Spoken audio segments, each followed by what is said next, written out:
conducted by the National Weather Service every Wednesday between 11 a.m. and noon. When there is a threat of severe weather on Wednesday, the test will be postponed until the first available good weather day. Reception of this broadcast and the warning alarm will vary at any given location. This variability, normally more noticeable at greater distances from the transmitter, will occur even though you are using a good quality receiver in perfect working condition.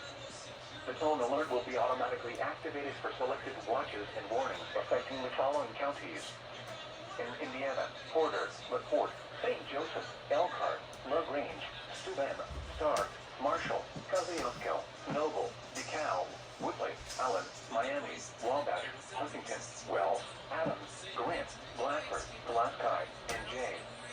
In Ohio, Williams, Fulton, Defiance, Henry, Paulby, and Van Wert.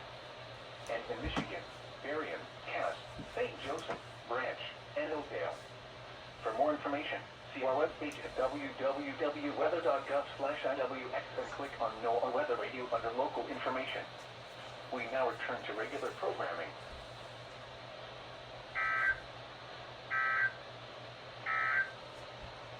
Now here is the